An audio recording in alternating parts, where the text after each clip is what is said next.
நம்முடைய கர்த்தராகிய இயேசு கிறிஸ்துவின் பரிசுத்த நாமத்துக்கு கோடி கோடி கோடி கோடி கோடி சோத்திர துதி கன மகிமைகளை ஏறெடுக்கிறேன்.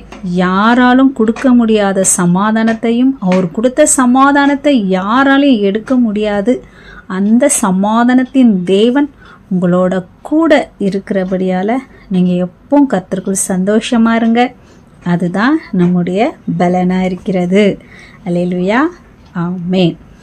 நம்ம ஏசப்பா நம்மளுக்கு அழகான வேத தியானத்தை சொல்லி நம்ம பார்த்துட்டு வரோம். இந்த பரிசுத்த வேதம் எனக்கு கொடுக்குற இந்த சந்தோஷத்தை, சமாதானத்தை, உற்சாகத்தை, தைரியத்தை உங்களுக்கும் தேவன் கொடுப்பாருன்னு நான் விசுவாசிக்கிறேன். அல்லேலூயா, ஆமென். நம்ம மத்தேயு 15 வரலையும் நம்ம வேதத்தை தியானிச்சிருக்கோம் இல்லைங்களா? அதை கொஞ்சமாக சுருக்கமாக நம்ம பார்த்துட்டு மத்தேயு 16ஆம் அதிகாரத்தை நம்ம தியானிக்கலாம். ஆவியானவர் நம்மளுக்கு என்ன சொல்லித்தராங்கன்றதை கவனமாக கேட்டு அதன்படி நடக்கணும். அதுதான் நம்மளுக்கு முக்கியம். கேட்குறதோ படிக்கிறதோ நமக்கு முக்கியம் இல்லை. வாசிக்கிறதையும் கேட்குறது படியும் அப்படியே நம்ம வாழ்கிறது தான் ஆவியானவருடைய விருப்பம். அல்லேலூயா, ஆமென். 15ஆம் அதிகாரத்தில் நம்ம எல்லாம் பார்த்தோம். ஓய்வு நாள் அனுசரிக்க மாட்டுறாங்க, கை கழுவாமல் சாப்பிட்றாங்க. அப்படியெல்லாம் ஒரு மனித போதகத்தை அவங்க கட்டளையாக நினச்சி கர்த்தர் கொடுத்த கட்டளையை அவங்க அசட்டை பண்ணுறதை நம்ம பார்க்குறோம். அதனால் கை கழுவாமல் சாப்பிடக்கூடாதுன்னு கிடையாது. எப்போ சாப்பிட்டாலும் கையை கழுவிட்டு தட்டு க்ளீனாக இருக்கா, குடிக்கிற கிளாஸ் க்ளீனாக இருக்கா அப்படின்றத நம்ம பொதுவாக ஜென்ரலாக எல்லாருக்கும் உள்ள ஒரு சென்ஸு இல்லையா? எல்லாருக்குமே அது தெரியும். நம்ம இது கை சுத்தமாக இல்லை, கை கழுவிட்டு தான் சாப்பிடணும் அப்படின்றது எல்லாருக்குமே அது தெரியும். அது மற்றவங்க சொல்லி செய்யணுன்றது இல்லை, நமக்கே அது தெரியும் இல்லைங்களா? அதெல்லாம் தெய்வ போதனையாக சொல்கிறது தான் வேடிக்கையாக இருக்குது. அது கூட யார் அவங்கெல்லாம் வேத பாரகர், பரிசேயர், செதுசேயர் அவங்கெல்லாம் அந்த காலத்தில் இருக்கிற இப்போ இருக்கிற ஊழியர்கள் மாதிரி, பாஸ்டர்ஸுங்க மாதிரி, ஃபாதருங்க மாதிரி அந்த காலத்தில் ஏசப்பா காலத்தில் வாழ்ந்தவங்க. அவங்க சொல்கிறாங்க பாருங்கள், கை கழுவாமல் சாப்பிட்றதெல்லாம், கை கழுவாமல் இருக்கிறது, வெளியிலேருந்து வந்தால் கால் கழுவாமல் இருக்கிறது, அது சொல்கிறது தப்பு கிடையாது. அதெல்லாம் ஒரு ஒழுங்கு. சுத்தமாக இருக்கிறதெல்லாம் ஒரு ஒழுங்கு, நல்லது. ஆனால் அதை கட்டளையாக மாற்றிட்டு கர்த்தர் கொடுத்த முக்கியமான கட்டளையெல்லாம் அவங்க ஃபாலோ பண்ணாமல் விட்டுட்டாங்க. அதுதான் கர்த்தர் சொல்கிறாரு. நீங்கள் வாயினாலும் என்னை கிட்ட சேர்ந்து உதட்டாலே என்னை ஆராதிக்கிறீங்க, உங்கள் இருதயம் என்னை விட்டு தூரமாக இருக்குது, எனக்கும் உங்களுக்கும் சம்மந்தமே இல்லாமல் வாழ்கிறீங்க அப்படின்னு ஏசப்பா அங்கே சொல்கிற காரணம் அதுதான். அல்லேலூயா, ஆமென். இதெல்லாம் சொல்லி கொடுத்துட்டு வரும்போது சீடர்கள் சொல்கிறாங்க, நீங்கள் 15 மத்தேயு 15 12, 13, 14 பார்த்தீங்கன்னா தெரியும். அப்பொழுது அவருடைய சீஷர்கள் அவரிடத்தில் பரிசேயர் இந்த வசனத்தை கேட்டு இடரல் அடைந்தார்கள் என்று அறிவீரோ என்றார்கள். அவர் பிரதித்திரமாக, என் பரமபிதா நடாத நாற்றெல்லாம் வேரோடை பிடுங்கப்படும், அவர்களை விட்டுவிடுங்கள். அவர்கள் குருடருக்கு வழிகாட்டுகிற குருடராயிருக்கிறார்கள். குருடனுக்கு குருடன் வழிகாட்டினால் இருவரும் குழியிலே விழுவார்களே என்றார். சீடர்கள் சொல்றாங்க, நீங்க சொல்ற உபதேசத்தெல்லாம் கேட்டு அவங்க இடரல் அடைந்து இருக்கிறாங்க. அப்படின்னா நீங்க சொல்றதெல்லாம் உங்களை நம்பல, நீங்க பேசுறதெல்லாம் அவங்க அப்படின்னு சொல்லும் போது ஏசப்பா சொல்றாங்க, ஐயோ அவங்கள விடுங்க, அவங்கெல்லாம் என் பிதா நடாத நாற்று, அதெல்லாம் வேரோட பிடுங்கப்படும் அப்படி சொல்கிறாங்க.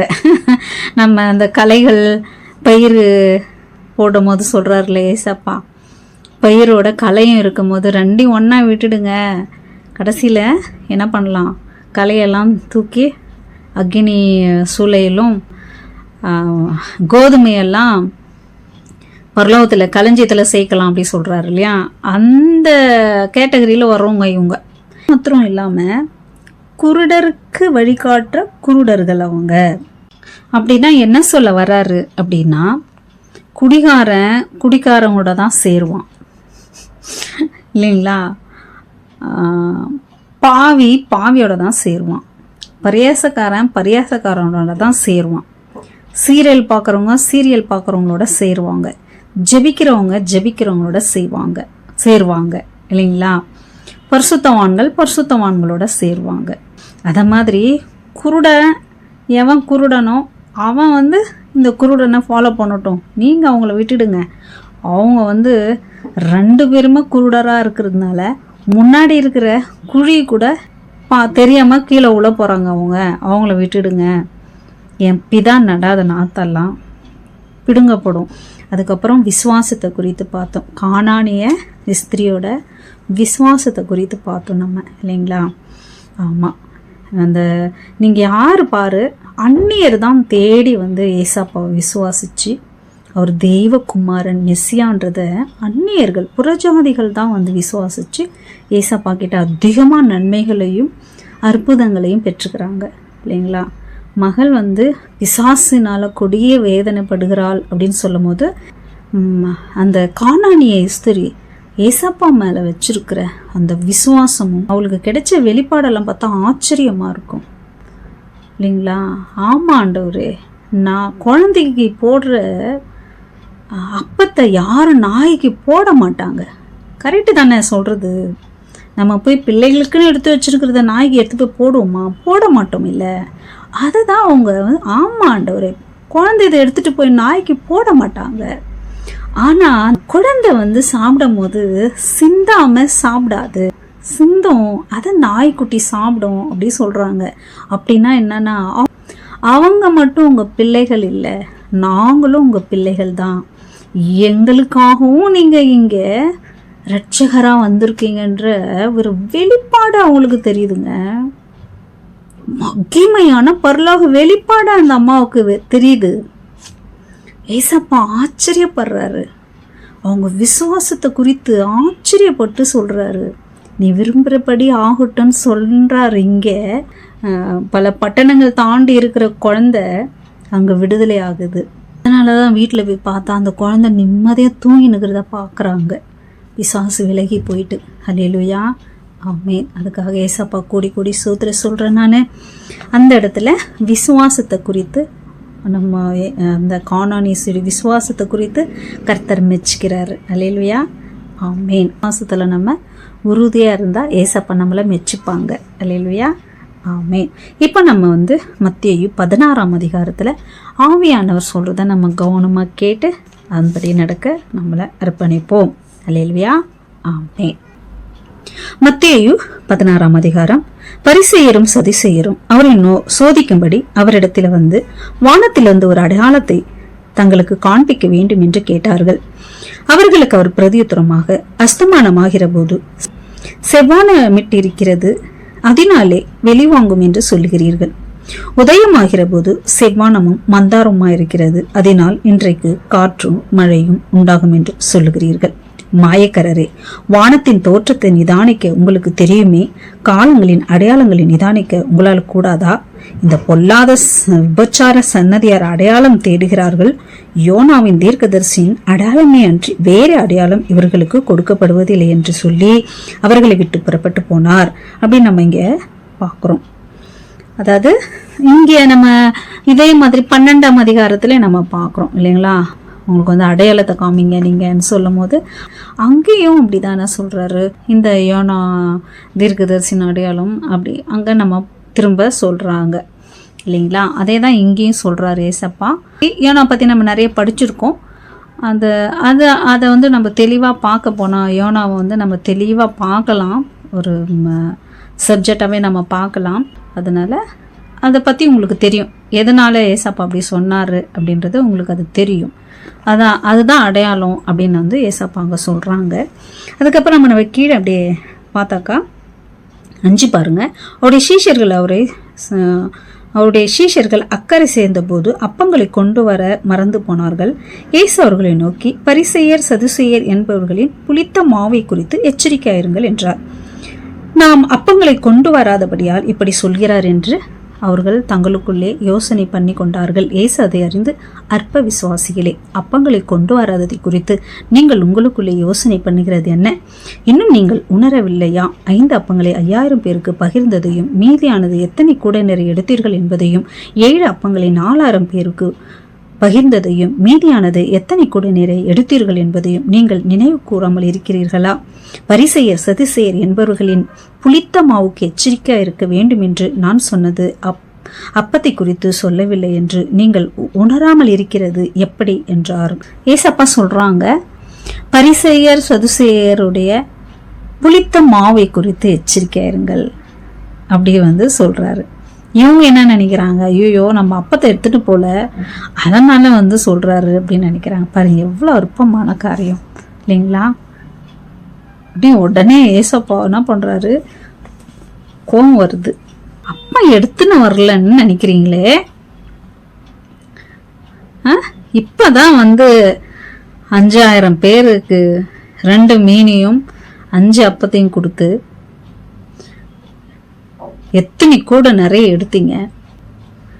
7 அப்பத்தையும் மீனையும் 4000 பேர் கொடுத்து எவ்வளோ மீந்து போயிட்டு எத்தனை கூட நிறைய எடுத்தீங்க?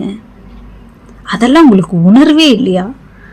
அப்பத்தை எடுத்துட்டு வரலன்னு நான் சொன்னேன்னு நினைக்கிறீங்களே நீங்க, அற்ப விசுவாசிகளே அப்படின்னு சொல்லி திட்டுறாரு. அதிகமா ஏசப்பா கிட்ட திட்டு வாங்குற எதை சொல்லி திட்டுவாரு அப்படின்னா, அற்ப விசுவாசிகளே, அற்ப விசுவாசிகளே. நான் இன்னும் எவ்வளவு நாளைக்கு உங்களோட இருப்பேன், அற்ப விசுவாசிங்களே. இதை சொல்லி சொல்லி சொல்லி தான் ஏசப்பா சீடர்களே திட்டுறாரு கடைசி வரலையும் இல்லைங்களா? ஏசப்பாக்கு இந்த அவிவிசுவாசமே பிடிக்கிறது இல்லைன்னு நமக்கு நல்லா தெரியுது இல்லைங்களா? ஆமேன்.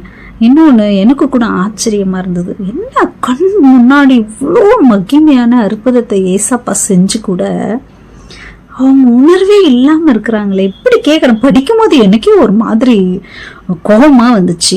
உண்மையாங்க எனக்கே ஒரு மாதிரி கோபமாக வந்தது. இவ்வளோ கண் கூட இவ்வளோ அற்புதத்தை அதிசயத்தை பார்த்து எப்படி கேட்குறாங்க பாரு இவங்க அப்படின்ட்டு.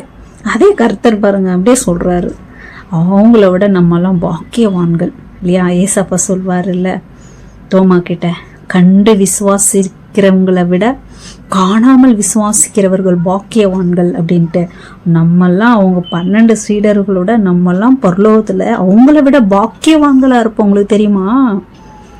அதுக்காக ஏசப்பா கொடி கொடி சூத்திரம் அதை அங்கே சொல்றத நம்ம பார்க்குறோம்.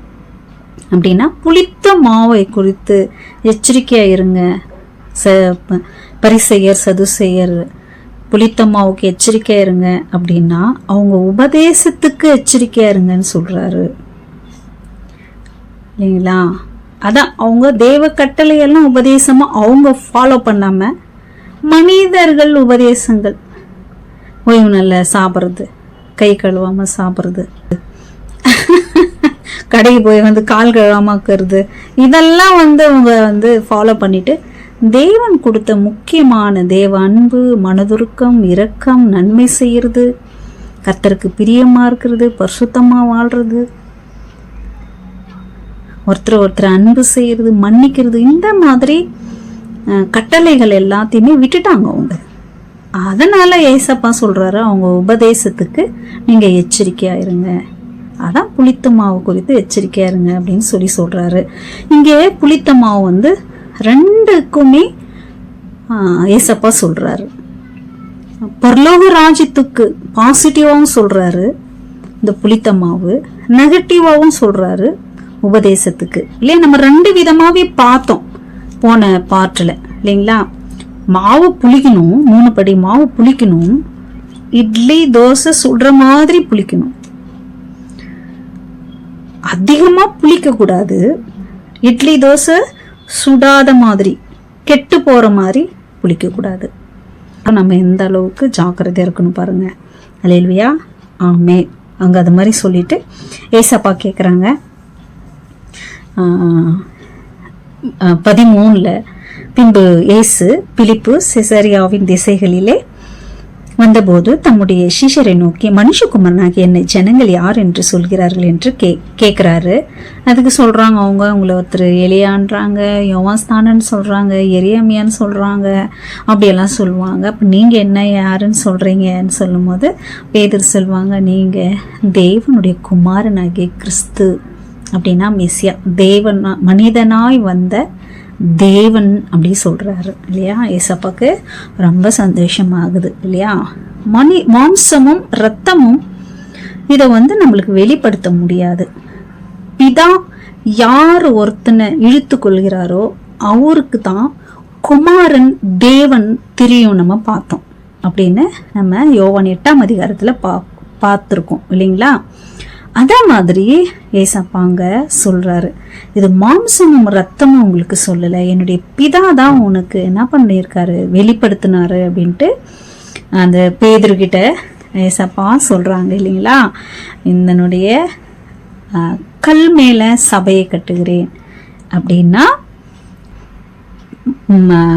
பரலோகத்தின் திறவுகோலை நான் உனக்கு கொடுக்குறேன்னு சொல்வாரு. அப்படின்னா பரலோக கீ நான் உனக்கு கொடுக்குறேன், பாதாளம் அதை மேற்கொள்ளாது அப்படி சொல்றாங்க. அல்லேலூயா, ஆமே. இந்த பூமியில எதை கட்டினாலும் அது பரலோகத்துல கட்டப்படும், இந்த பூமியில எதை கட்டவிழ்க்கிறோ அது பரலோகத்துல கட்டவிழ்க்கப்படும் அப்படி சொல்றாங்க. அப்படின்னா யார் இந்த பூமியில யார் யார் என்னென்ன கிரியைகள் செய்யறாங்களோ அதுக்கேற்ற பலனை ஃபுல் பொறுப்பு பேதுரு கையில கொடுக்குறாரு. ஃபைனல் அவர் தான் பரலோகம் மொத்த கீ, கதவு, டோர். அநேக வாசஸ்தலங்கள் உண்டுன்னு வேதத்துல இருக்கு. ஏசப்பா சொல்றாரு இல்லையா, யோவான் 14ஆம் அதிகாரத்துல மொத்த கீ அவர்கிட்ட இருக்கு. நம்ம பார்த்தோம்ல, பாதாள கீய ஆபிரகாமுக்கு கொடுக்குறாரு, பரலோக கீய யாருக்கு, பேதுரு கொடுக்குறாரு அப்படி சொல்றோம் இல்லையா. உங்களுக்கு நல்லா அதை புரியணும் அப்படின்னு லேட் ஆனாலும் பரவாயில்ல. இப்போ பாராளுமன்றத்துல எதிர்கட்சியும் ஆளும் கட்சியும் வாதம் பண்ணுவாங்க. எவ்வளவு நாளும் 2 பேரும் மாத்தி மாத்தி பேச விடுவார். யாரு? சபாநாயகர். ஃபைனல் சபாநாயகர் யார் பக்கத்துல தீர்ப்பு சொல்றாரோ அதுதான் ஃபைனல், அவங்க தான் ஜெயிச்சுங்க. இத மாதிரி பரலோகத்திலயும் நடக்கும். இது மாதிரிலாம் பரலோகத்துல இந்த பூமியில ரட்சிக்கப்பட்டுட்டோம், மரிச்சா பரலோகம் போவோம், அப்படியே ஸ்டாப் பண்ணாம நமக்கு பரலோகத்துல ஒரு மகிமையான ஸ்தானங்கள் அதிகாரங்கள் இருக்கு, அதை நம்ம விடக்கூடாது அப்படின்னு அடிக்கடி நான் சொல்றதுக்கு காரணம் இதுதான். அல்லேலூயா, ஆமே. மத்தேயு 16:21 ஏசப்பா சொல்லுவாங்க, அவருடைய மரணத்தை குறித்து சொல்ல ஆரம்பிக்கிறாங்க. ஏன்னா திடீர்னு சொன்னா அவங்களுக்கு கஷ்டமாகும் இல்லையா. அதனால இப்பவே ஆரம்பிக்கிறாரு, நான் எருசலேமுக்கு போவேன், எப்படி காட்டி கொடுப்பாங்க, எப்படி என்னை சிலுவையில் அறையுவாங்க, எப்படி நான் உயிரோட எழுந்திருப்பேன், இதெல்லாம் சொல்ல ஆரம்பிக்கிறாரு.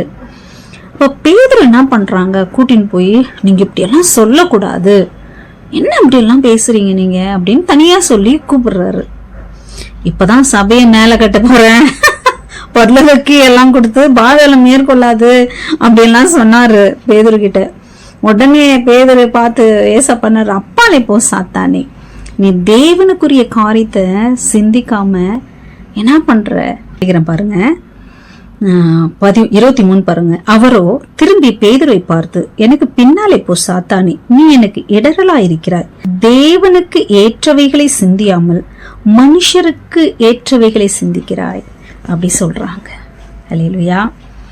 இப்ப பேதுரு அவருடைய அளவில்லாத அன்புனால, மாம்சீகமான அன்புனால சொல்றாரு, என்ன நீங்க உங்களை காட்டி கொடுப்பாங்க, உங்களை அடிப்பாங்க, நீங்க மறிப்பீங்க, சிலுவை, அதுவும் சிலுவைல எல்லாம் மறிப்பீங்கன்னு சொல்றீங்களே, அது அவரால் ஏத்துக்க முடியல. உண்மையாவே மாம்சீகமா அவரால் ஏத்துக்க முடியல. அவர் என்ன சொல்றாரு, நீங்க இப்படி எல்லாம் சொல்லக்கூடாது. இத கடிஞ்சுக்கிறாருன்னா கோபமா கடிஞ்சுக்கிறது இல்ல, இந்த அன்பால கடிஞ்சுக்கிறது. நீங்க இல்லாம என்னால இருக்க முடியாது அப்படி சொல்ல வராரு. மாம்சீகமா அப்படி ஒரு அன்பால சொல்ல வராரு. அத உடனே ஏசப்பா என்ன பண்றாங்க, அப்பாலே போ சாத்தானே, நீ தேவனுக்கு ஏற்றவைகளை சிந்திக்காமல் மனுஷனுக்கு ஏற்ற மாதிரி சிந்திக்கிற அப்படி சொல்றாரு. இதுல நம்ம ரொம்ப ரொம்ப ரொம்ப ரொம்ப எச்சரிக்கையா இருக்கணுங்க. இதுல விழுந்தவங்க அநேகர் தேவனுடைய பிள்ளைகள். தெய்வ சித்தத்துக்கு மாறா அது கணவனை பிசாசு கணவனை யூஸ் பண்ணுவான், மனைவியை யூஸ் பண்ணுவான், பிள்ளைகளை, ஊழியர்களை, விசுவாசிகளை, ஃப்ரெண்ட்ஸை, வேலையை இது மாதிரி யூஸ் பண்ணுவான். அவங்க நம்ம ஊழியம் செய்ய போகிறோம், கர்த்தருக்காக இதை செய்யணும் அப்படின்னும் போது அது நம்மளுக்கு ஐயோ நீ தனியாக போகக்கூடாது, நீ ஒரு பெண்ணாக இருக்க, இல்லை நீ வாலிப பையனாக இருக்க, ஒரு குடும்பத்தை விடக்கூடாது அப்படின்னு தெய்வ சித்தத்தை என்ன பண்ணுவாங்க, தடை பண்ணுவாங்க. அது நமக்கு மானசீகமாக பார்த்தா நம்ம மேலே உள்ள அக்கறை, அன்பு, பொறுப்பு மாதிரி தெரியும். ஆனா ஆவியில அதை பார்த்தாக்கா அது தெய்வ சித்தத்தை செய்ய நம்மளை இடர பண்றது. அதாவது நம்பிக்கையில இருந்து நம்மளை கொஞ்சம் அந்த விசுவாச தளர வைக்கிறது. ஐயோ உண்மையாவே இது தெய்வ சித்தமா, ஐயோ இது இவன் என் மேல இவ்வளவு அன்பா இருக்கான், இவன் என் மேல இவ்வளவு பாசமா இருக்காள, என் ஒய்ஃபுக்கு என் மேல இவ்வளவு பாசம், என் கணவருக்கு என் மேலே இவ்வளோ பாசம், என் பிள்ளைங்களுக்கு எங்கள் அப்பா அம்மாவுக்கு என் மேலே இவ்வளோ அன்பு இருக்கா, அதனால தான் இவ்வளோ என்ன இப்படி சொல்கிறாங்க அப்படின்னு சொல்லிட்டு சில பேர் நினச்சி என்ன பண்ணுவாங்க, தெய்வ சித்தத்தை செய்ய யோசிப்பாங்க. நம்ம அப்படி இருக்கவே கூடாது. அப்படியே நீங்கள் தொடர்ந்து கீழே பார்த்தீங்கன்னா ஏசப்பா சொல்லுவாங்க 24, அப்பொழுது இயேசு தம்முடைய சீஷர்களை நோக்கி, ஒருவன் என்னை பின்பற்ற வர விரும்பினால் அவன் தன்னைத்தான் வெறுத்து தன் சிலுவை எடுத்துக்கொண்டு என்னை பின்பற்ற கடவன். தன் ஜீவனை ரட்சிக்க விரும்புகிறவன் அதை இழந்து போவான், என்னை நிமித்தமாக தன் ஜீவனை இழக்கிறவன் அதை கண்டடைவான். மனுஷன் உலகம் முழுவதையும் ஆதாயப்படுத்தி கொண்டாலும் தன் ஜீவனை நஷ்டப்படுத்தினால் அவனுக்கு லாபம் என்ன?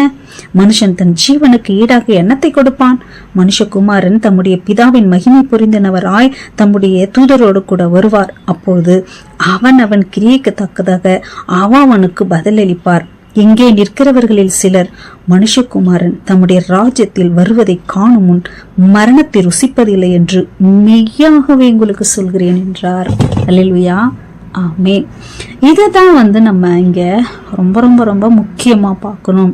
அதான் சொல்றாரு ஏசப்பா பேதுரு அவன் அன்பல தான் சொல்றான். உண்மையாவே என் சிலுவை எடுத்துட்டு என் பின்னாடி வர இல்லையா, அதுதான் நீங்க என் மேல வச்சுன்னுக்கிற அன்பு. தன் ஜீவனை காத்துக்கணும், ஐயோ நமக்கு எதனா ஆயிடுமோ அப்படின்னு பயப்படுறவன் ஜீவனை இழந்துருவான். எனக்காக